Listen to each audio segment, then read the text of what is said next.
جتنی صورتیں ہیں جن کے شروع میں حروف نہیں ہے، الف لام میم، الف لام را، ہا میم نون قاف، قاف ہا یا عین صاد، حروف نہیں ہے بلکہ کوئی اسم ہے، وہ 4 صورتیں ہیں۔ والصافات صفا 23واں پارہ ہے، والذاریات ذروا 26واں پارہ ہے،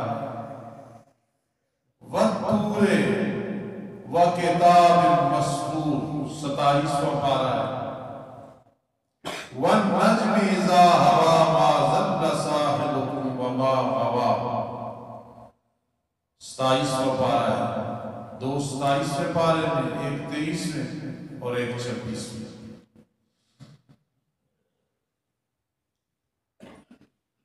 مفسرین کرام رحمہ اللہ نے غوطہ لگایا، محنت کی، تحقیق کی، ریسرچ کی، تو بہت موتی اور ہیرے جواہرات اس معاملے میں اخذ کیے کہ یہ 4 صورتیں ہیں، ان کے شروع میں الف لام میم، الف لام را، نون وغیرہ نہیں آیا۔ والصافات صفا ان الہکم لواقع، قسمیں اٹھا کے آگے آئے ان الہکم لواقع۔ پھر والذاریات ذروا، یہ ذکر کر کے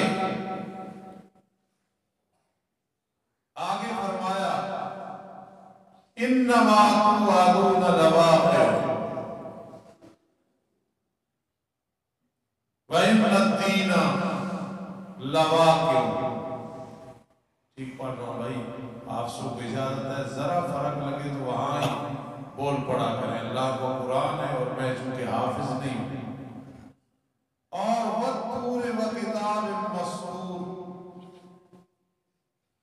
فِي رَقٍّ مَّنشُورٍ،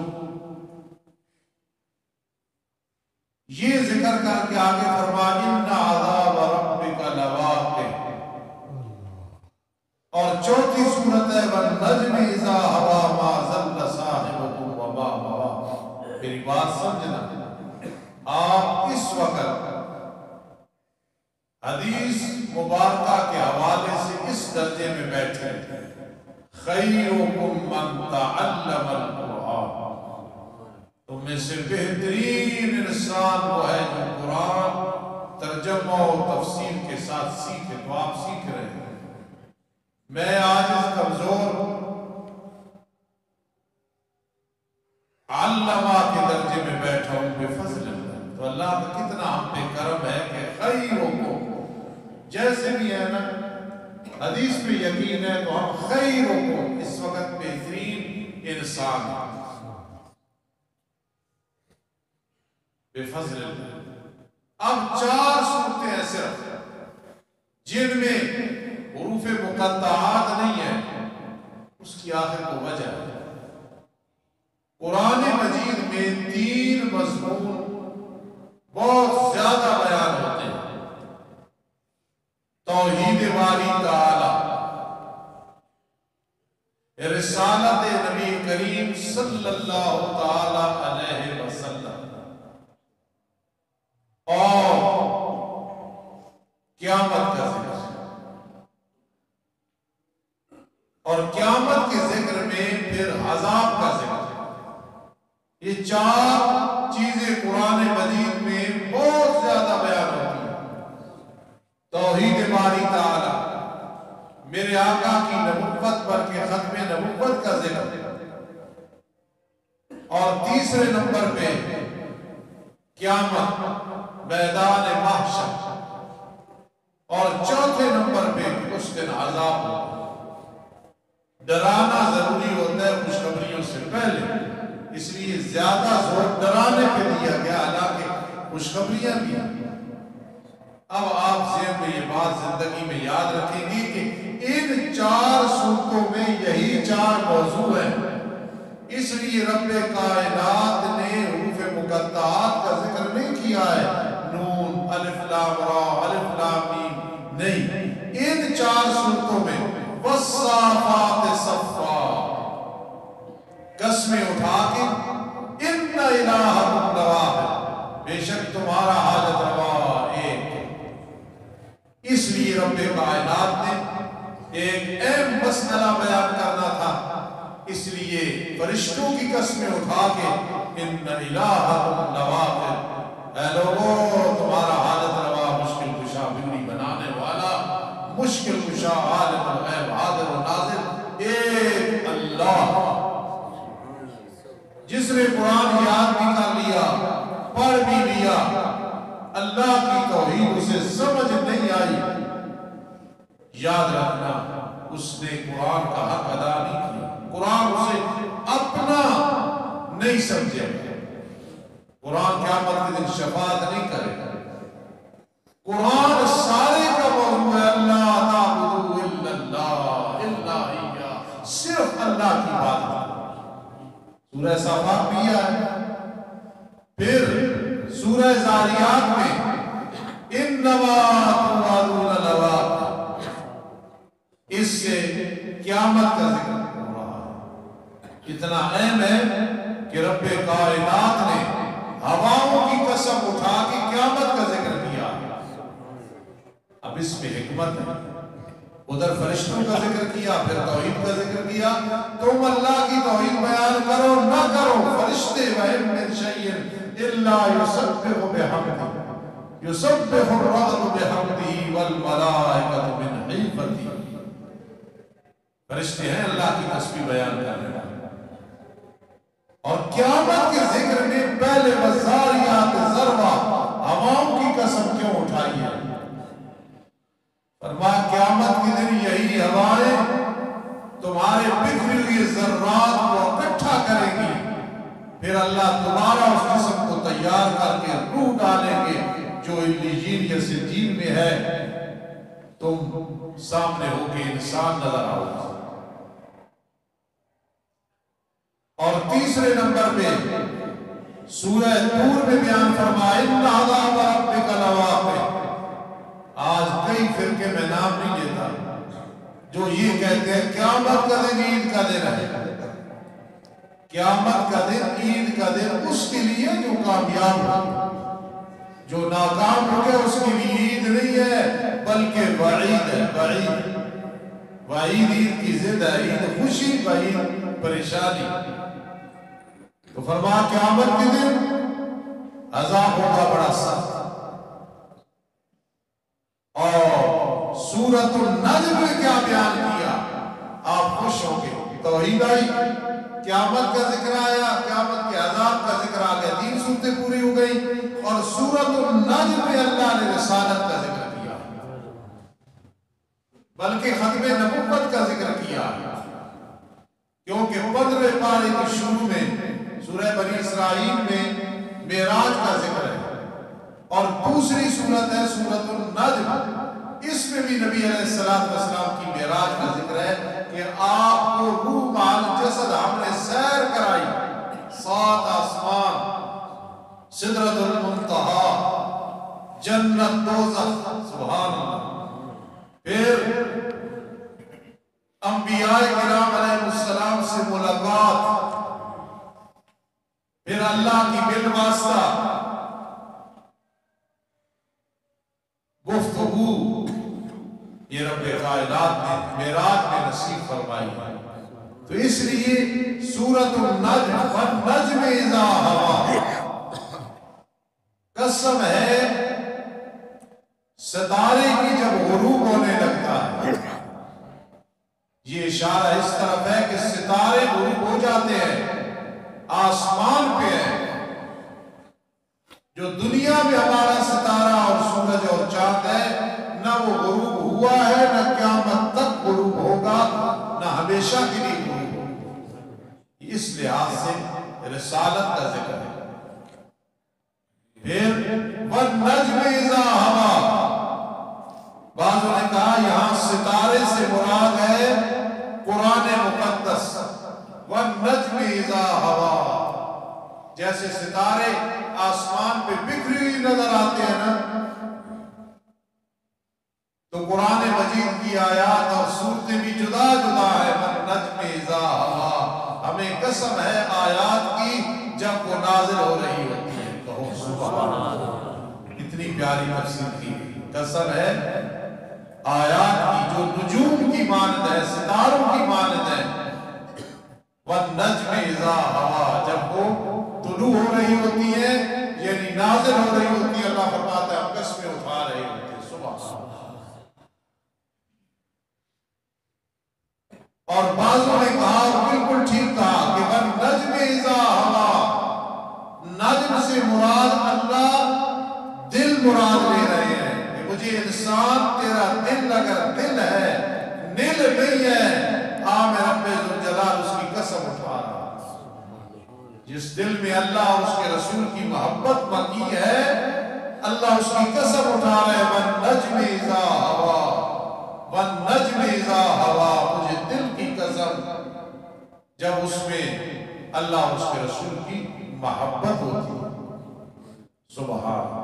اب آپ کے مقصد کی بات آئی، میں ادرا سا مدرس ہوں، میرا وہی انداز ہوتا ہے کہ بات سمجھ آ جائے۔ اب آپ کو بات سمجھ آئے گی۔ وَالنَّجْمِ إِذَا هَوَىٰ، قسم ہے نبی علیہ السلام، کیونکہ النجم سے مراد آپ ستارے۔ اگر کوئی کہے استاد جی یہ کیسے ہو سکتا ہے، اب سمجھنا، میں دلیل دینے لگا ہوں۔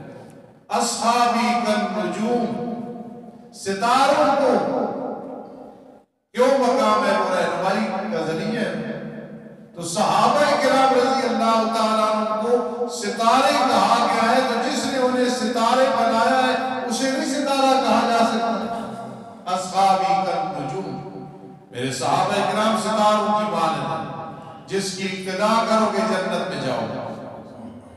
بلکہ علماء کو فرمایا العلماء فی الارض کالنجوم فی السماء، آسمان کی خوبصورتی ستاروں کے ساتھ ہے، دنیا کی خوبصورتی علماء کے ساتھ ہے۔ فرمایا قیامت برپا ہوگی، سب سے پہلے علم اٹھایا جائے گا۔ یہ نہیں کہ بخاری مسلم نہیں رہیں گے، فرمایا علماء نہیں رہیں گے، جلدی جلدی علماء دنیا سے رخصت ہوں، جاہل لوگ رہ جائیں گے، ان سے لوگ مسئلہ پوچھیں گے، غلط بتائیں گے، ذلوا وذلوا، خود گمراہ دوسروں کو بھی گمراہ کریں۔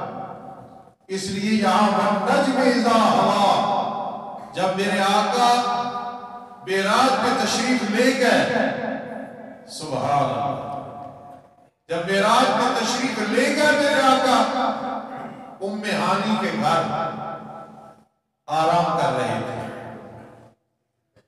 بعض روایات میں آتا ہے حرم میں، بعض میں آتا ہے ام ہانی کے گھر، سب چیز۔ ام ہانی کا گھر یہ حرم میں تھا، حجر اسود اور رکن یمانی کے درمیان، اس سمت میں میرے آقا آرام فرما رہے تھے۔ جبرائیل امین آسمان سے آئے، چھت پھٹی اور نیچے آ گیا، کسی کو پتہ نہیں چلا چھت پھٹی ہے۔ جس طرح کے انسان کا روح قبض کرتے وقت اسرائیل علیہ السلام آتے ہیں، وہ دیکھتا ہے کوئی نہیں دیکھتا۔ قرآن کہتے ہیں فَلَوْلَا إِن كُنتُمْ غَيْرَ مَدِينِينَ تَرْجِعُونَهَا إِن كُنتُمْ صَادِقِينَ، جب آتا ہے فرشتہ روح قبض کر کے لے جاتا ہے، لوٹا دو نا اگر تمہاری طاقت نہیں لوٹا سکتا۔ فَلَوْلَا إِن كُنتُمْ غَيْرَ مَدِينِينَ تَرْجِعُونَهَا، لے لو اس سے باپ کی، دادا کی، بیگم کی، بچے کی، دوست کی، یار کی، خامد کی، لوٹا دو، نہیں لوٹا سکتا۔ آیا اتنا بڑا حادثہ کسی نے نہیں دیکھا۔ جبرائیل امین آئے، آپ آرام فرما رہے ہیں، چھت پھٹی۔ میں اس بات پہ غور کرتا رہا، تلاش کرتا رہا، طالب العلم تو مجھے وجہ مل گئی، فلسفہ مل گیا کہ چھت پھٹی، فوراً مل گئی، فرشتہ نیچے آ گیا۔ اس کے بعد آپ کو لے گئے بیت اللہ کے قریب، وہاں سے چائے زمزم کی کنویں پہ لے گئے، آپ کا دل چیرا، دل کو مزید انوار سے بھرا، اشارہ تھا کہ اس چھت کو ہم نے پھاڑا۔ آپ دیکھ رہے تھے محمد رسول اللہ صلی اللہ علیہ وسلم، پھر مل گئی کہ نہیں مل گئی؟ چھت مل گئی، اسی طرح آپ پریشان نہ، آپ کا سینہ بھی ہم اسی طرح ملا ہے۔ یہ وجہ ہے کہ چھت سے آئے، ڈائریکٹ نہیں آئے، کہ آپ کسی معاملے میں پریشان نہ ہو کہ چھت پھٹی پھر چھت مل گئی، آپ کا سینہ چاک کیا۔ آج آپریشن کرتے وقت کتنے اقدامات کرنے پڑتے ہیں، اللہ کی ہر بات میں حکمت ہے۔ آپ نے جانا تھا معراج میں، ادھر کا نظام اور ہے، ادھر کا نظام اور ہے، اللہ کے قانون اور فیصلے اٹل ہیں۔ کچھ نئی چیزیں اس میں رب کائنات نے ڈالنی تھی، اپنی تقدیر کو پورا کرنا تھا۔ اس لیے نبی علیہ السلام کے سینے مبارک کو چاک کیا گیا، پھر اس کو اسی طرح ملا دیا گیا۔ زمزم کے پانی سے دل مبارک کو دھویا گیا، جبکہ دل مبارک پہلے بھی پاک تھا، صاف تھا، مزکا تھا، مصفا تھا، مجلہ تھا، معلہ تھا، جس کی قسمیں اللہ نے اٹھائی۔ اب ایک براق لائی گئی جو خنجر سے چھوٹی اور گھوڑے سے بڑی، سبحان اللہ، کتنا مقام، اور آئی جنت سے۔ کسی نبی کو یہ سعادت نصیب نہیں۔ جب نبی علیہ السلام اس پہ بیٹھنے لگے، تشریف رکھنے لگے، وہ بن کی تھوڑی سی شوخی کی، حدیث میں آتا ہے، بڑی کتابوں میں پڑھا ہے کہ جبرائیل امین نے صرف ایک دفعہ کہا، پتہ نہیں تجھ پہ کون بیٹھنے لگے۔ حدیث میں آتا ہے کہ براق اس کو پسینہ شروع ہو، حبیب خدا اشرف انبیاء کے عرش مجیدش بود متقا، سوار جہانگیر یکرا براق کہ وہ گزشت از قصر نیلی روا۔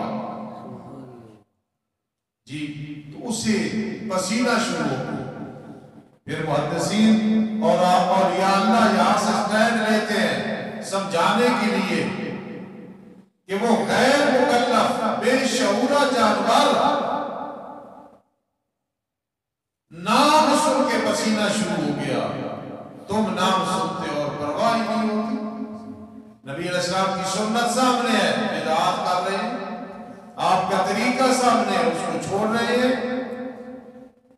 پھر نبی علیہ السلام جا رہے ہیں اور اس کی رفتار کتنی ہے، رفتار کتنی ہے، تا حد نگاہ، ایک قدم یہاں ایک قدم وہاں۔ میرے آقا کا مقام تمام انبیاء کرام علیہ السلام سے زیادہ ہے۔ کوئی پریشان نہ ہو، رشک نہ کرے کہ سلیمان علیہ السلام کے تو ہوا تابع تھی، ہوا کا کام تو ویسے ہے تیز چلنا، جانور اتنا تیز نہیں چل سکتا۔ کیسی سیر کرائی ہے کہ سیکنڈ میں کتنا سفر ہو رہا ہے، کہو سبحان اللہ۔ راستے میں دیکھا ایک بہت بوڑھی عورت، دانت نہیں، بال سفید ہے، لاغر ہے، آپ کانپ رہے ہیں۔ میرے آقا نے جبرائیل امین سے پوچھا یہ کون بدبخت لوگ ہیں؟ عرض کی آگے چلے، آگے دیکھا ایک اور بوڑھا انتہا درجے کا شیخ فانی کھڑا ہے، یہ کون ہے؟ فرمایا آگے چلے۔ وہ جو بوڑھی عورت، فرمایا یہ دنیا ہے، آج سے 1400 سال سے زیادہ عرصہ، 1441 سال دنیا پھر کتنی بوڑھی ہو گئی ہوگی؟ 15 صدیاں پہلے اتنی بوڑھی ہے دنیا کہ جبرائیل امین فرما رہے ہیں یہ دنیا کی مثال ہے، بہت بوڑھی ہو چکی ہے۔ پہلے دور میں بھی لوگ دنیا کے طالب تھے، آج صرف دنیا کے طالب ہے، ایمان ضائع کر دیتے ہیں، آخرت برباد کر دیتے ہیں، رگڑ جاتے ہیں، کھا جاتے ہیں دوسروں کا مال۔ وَتَأْكُلُونَ التُّرَاثَ أَكْلًا لَمًّا وَتُحِبُّونَ الْمَالَ حُبًّا جَمًّا۔ ان سے پوچھو اس بوڑھی کے پیچھے لگے ہوئی ہو جو معراج کی رات سب سے پہلے نبی علیہ السلام کو دکھائی گئی تاکہ آپ کی امت دنیا کی وجہ سے گمراہ نہ ہو۔ الدنیا جیفۃ وطالبها غلا، ایسا کسی نے مقولہ کہا ہے، دنیا مردار ہے، مردار کی طرف کرنے والے انسان نہیں ہوتے، وہ بھیڑیے اور کتے اور درندے ہوتے ہیں۔ جی پھر وہ شیطان جس کی وجہ سے آج کا نوجوان بھی گناہ میں مبتلا ہے، بوڑھا بھی گناہ میں مبتلا ہے، کمزور بھی گناہ میں مبتلا ہے، خوش نصیب ہے جو شیطان کے حملے میں نہیں آتا، مد مقابل ہونا ذرا مضبوط۔ کہتے یار کیا کرتا، یہ مقابلے میں بڑا مضبوط آدمی تھا، اس نے گرا مارا، اور سامنے 302 ہو تو آپ کہیں گے اسے تو ایسے کرو کہ یہ مر جائے گا۔ جس شیطان کی وجہ سے انسان بدکاریاں کر بیٹھتا ہے، نشے کرتا ہے، قتل کرتا ہے، گناہ کرتا ہے، اپنا دل کسی کو دے دیتا ہے، کتنا بدقسمت ہے کہ جس شیطان کے پیچھے لگا آج سے 15 صدیاں پہلے وہ بوڑھا تھا، اب وہ کتنا بوڑھا ہوگا۔ قرآن مجید فرماتا ہے ان کید الشیطان کان ضعیفا، شیطان کی تدبیر بڑی کمزور ہے، جو بھی وہ دعوت دیتا ہے، آپ کو بلاتا ہے، اس کی جو دلیل ہوتی ہے اس کا فوراً رد کر دیا۔ ایک بزرگوں پہ آخری ٹائم پہ آ گیا، کہتا ہے دلال دے کہ اللہ وحدہ لا شریک ہے، بزرگوں نے فوراً فرمایا اللہ والے تھے، بغیر دلیل کے اللہ کو وحدہ لا شریک مانتا۔ میں نے پہلے کئی دفعہ کہا، پھر اشارہ کہا، جب یہ گناہ کی طرف راغب کرے گناہ نہیں کرنا، اور اسے للکار کے کہنا حلم المبارزہ، مقابلہ کرنا ذرا میرے ساتھ، میں تو نبی کریم صلی اللہ علیہ وسلم کا سچا غلام ہوں، تم اسے گناہ کرانے کا اتنا ایمان مضبوط ہوگا آپ کا سوچ نہیں سکتے۔ تو اس لیے اس وقت شیطان کی عمر ہے، تو آج وہ کتنا کمزور ہو گیا ہوگا۔ پھر میرے آقا علیہ السلام آگے چلتے چلتے مسجد اقصی میں پہنچے۔ اب یہاں اکثر خطیب وہ کیا کہتے ہیں کہ آپ نے 2 نفل پڑھائے، لیکن یہ بات غلط ہے۔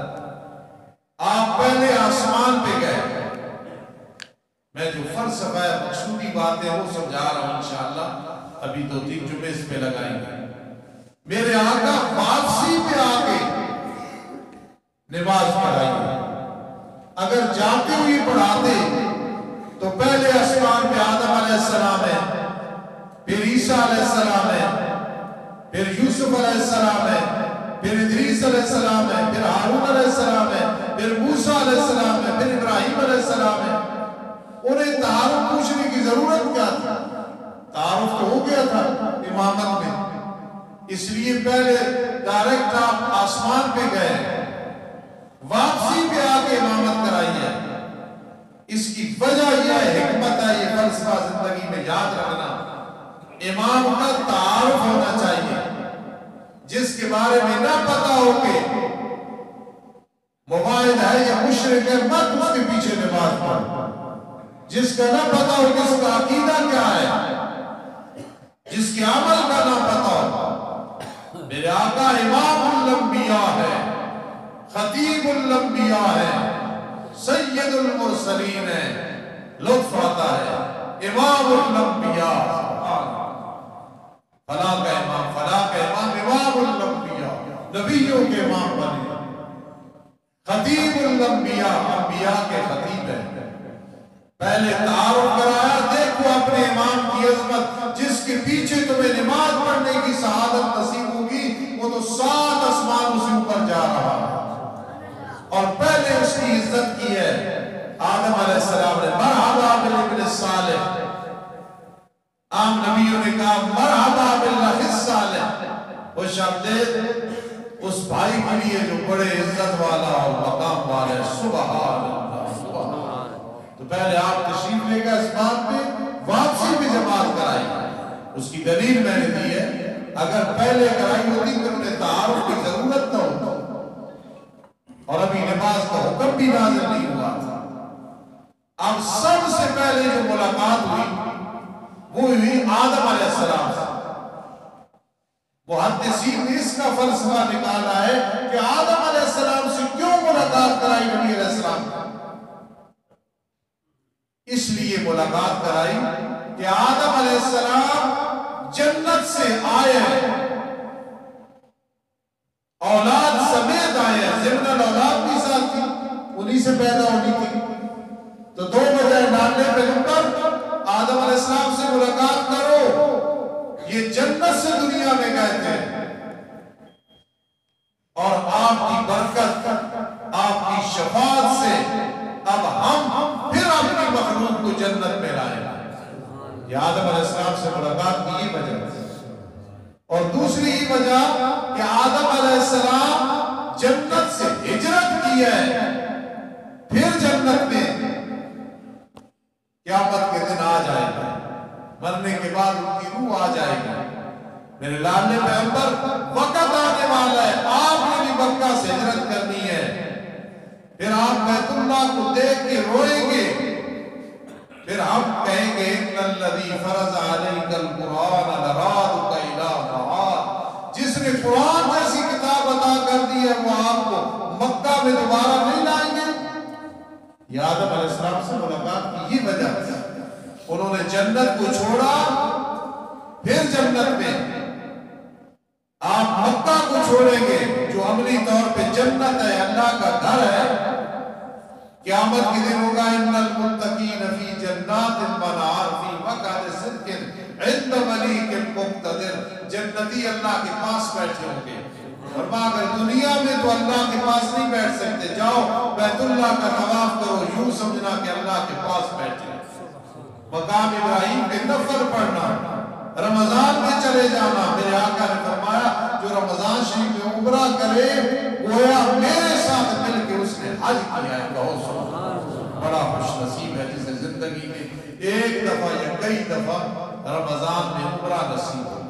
ان المتقین فی جنات ونہر فی مقعد صدق عند ملیک مقتدر، اللہ اکبر۔ اس لیے آدم علیہ السلام سے ملاقات کرائی ہے، اس ملاقات میں فلسفہ سمجھو، جنت سے گئے آپ نے پھر جنت میں پہنچانا ہے اپنی امت کو شفاعت کبریٰ کر کے، دوسرا وہ گئے پھر آئے، آپ مکہ سے جائیں گے مدینہ، پھر ایک وقت آئے گا جب آپ آئیں گے مکہ میں، پھر فتح مکہ ہوگا، اِنَّا فَتَحْنَا لَكَ فَتْحًا مُبِينًا۔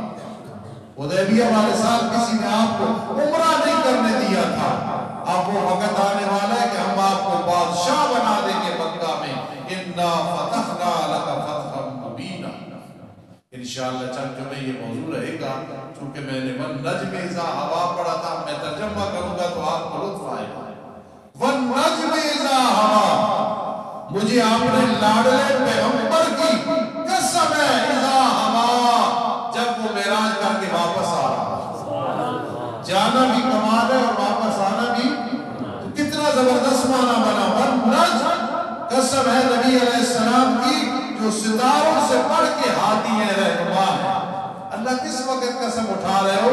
فرما اذا ہوا، جب یہ معراج کر کے واپس آ رہے تھے، وہ گھڑیاں مجھے بڑی پسند ہے۔ وَالنَّجْمِ اذا ہوا، قسم ہے پیغمبر علیہ السلام کی جب معراج کر کے پھر مکہ میں واپس آ رہے تھے۔ اگلا جمعہ انشاءاللہ یہاں سے چلیں گے، اللہ توفیق نصیب۔